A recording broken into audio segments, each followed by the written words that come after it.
Ia atau Dia bab 61. Menjelaskan siapa Bobby. Bayu sampai di rumah dan kepulangannya disambut istrinya. "Mas, tadi siapa?" tanya Nilam. "Sopir taksi," sahut Bayu. "Kalau sopir taksi, kenapa disuruh nginap di sini? Kenapa nggak langsung ibu saja bayar ongkos dari kota ke sini? Belum lagi, sopir itu menempati kamar Mbak Siti." Ucapan Nilam ada benarnya. Iya juga. Bayu segera mengetuk pintu kamar ibunya. "Bu, ini aku," panggilnya.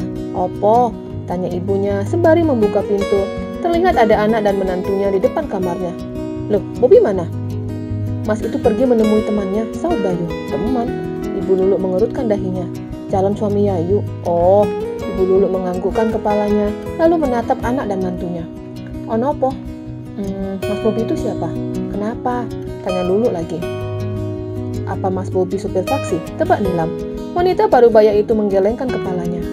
"Terus siapa, Bu?" "Ibu tidak boleh membawa pria asing. Kalau pria itu jahat, bagaimana?" tanya Bayu khawatir. "Dia bukan pria asing.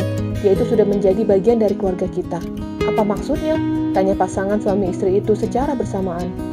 Wanita parubaya itu sebenarnya ingin menjelaskan besok pagi, tapi karena anak dan mantunya penasaran, maka dia harus mengatakan semuanya. Lulu pergi ke ruang tamu, diikuti Bayu dan Nilam. Sebenarnya, dia adalah suami Siti. "Apa?" sontak Bayu dan Nilam terkejut. "Mbak Siti poligami?" tebak Nilam. "Ngomong apa toh, Dek? Bukan poligami, tapi Bayu bingung. "Poli gigi," celetuknya. "Bukan, Siti bukan poli-polian, jelas dulu." "Lalu apa, Bu?" "Mbak Siti wes nikah karo Mas Paijo," tanya Nilam. "Iya, Bu, dalam agama nggak boleh dua suami." Wanita parubaya itu mengembuskan nafas secara kasar. "Ibu harap kalian jangan bilang siapa-siapa." Wanita parubaya itu menatap anak dan mantunya. Seketika Bayu dan Nilam mengangguk.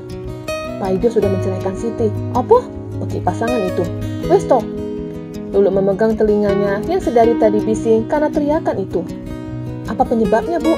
"Mas Paijo dan Mbak Siti saling mencintai," ujar Bayu. Oh, Bu." Nilam menganggukkan kepalanya.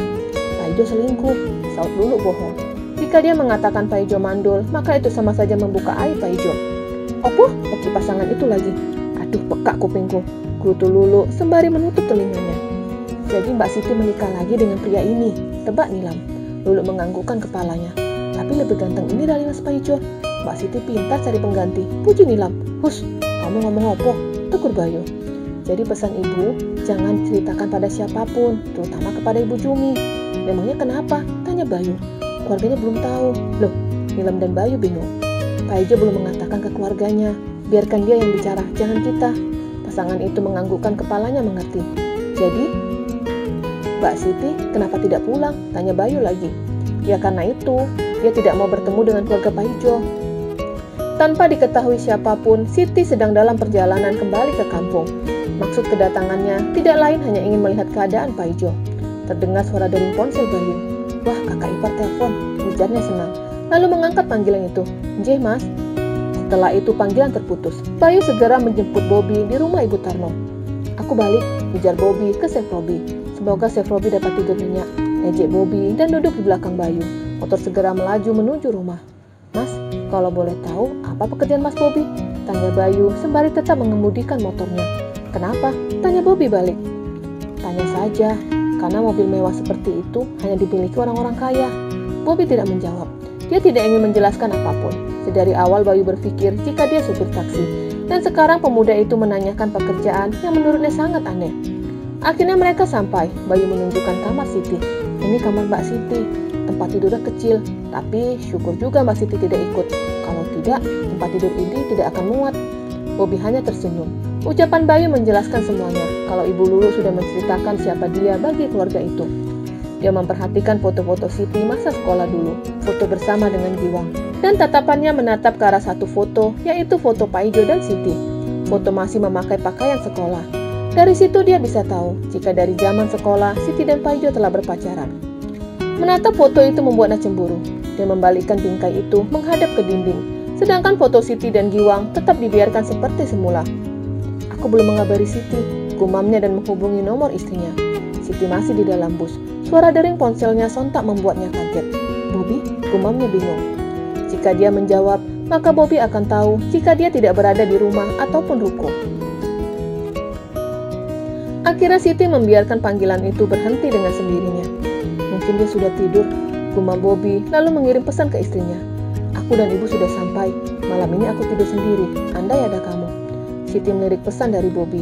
Dia tidak ingin membuka pesan itu, yang mana akan terlihat jika dia belum tidur. 2 jam berikutnya, Siti membuka pesan itu.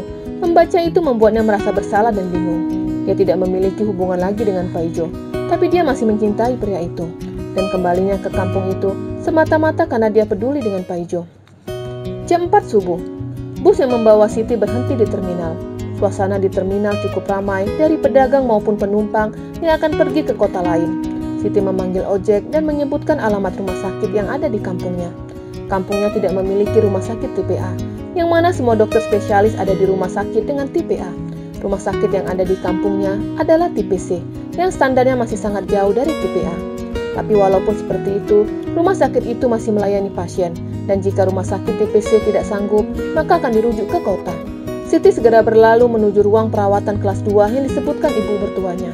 Ruangan itu memiliki 3 kasur, yang terisi hanya 1 kasur yang sekarang ditempati Paijo.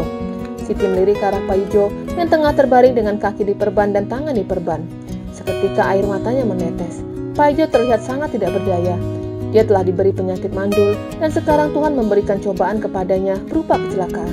Siti, ujar Ibu Jumi yang kala itu baru saja selesai sholat subuh. Ibu, saut Siti lalu memeluk mantan mertuanya. Kenapa bisa terjadi, Bu? Ibu tidak tahu. Paijo kembali ke sini dalam keadaan linglung. Dia mengendari motor juga melamun. Sampai terjadi peristiwa itu, ujar Ibu Jumi menangis. Siti menangis terisak-isak. Dia tahu penyebab Paijo melamun, karena dia telah menikah lagi. Dia sangat menyesali perbuatannya yang mengatakan tentang pernikahannya dengan Bobby. Berharap itu akan membuat Paijo senang, tapi kenyataannya Paijo sangat tersiksa. Ibu pulang saja. Biarkan aku menemani Mas Paijo di sini, ujar Siti. Wanita parubaya itu mengangguk dan segera menghubungi anaknya untuk menjemputnya. Tinggallah Siti di ruangan itu bersama dengan Paijo yang masih dalam keadaan tidur. Maafkan aku, Mas, gumamnya menyentuh tangan Paijo. Tapi ketika melihat cincin pernikahan yang diberikan Bobby, membuatnya menarik tangannya. Walaupun dia masih mencintai Paijo, tapi dia harus sadar dengan statusnya yang tidak memiliki hubungan apapun dengan Paijo.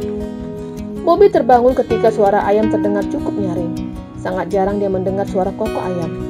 Biasanya dia bangun karena suara alarm dari ponselnya. Tapi kali ini paginya dibangunkan dengan suara yang cukup merdu. Bobby segera keluar dari kamar dan dapat melihat suasana di pekarangan rumah yang masih sangat asri. Bobby sudah bangun, ujar Ibu Lulu. Bobby menolehkan kepalanya. Iya Bu, sahutnya. Mandi, setelah itu sarapan. Kalau mau berkeliling, minta Bayu mengantar kamu. Bobby menganggukkan kepalanya dan segera ke kamar mandi.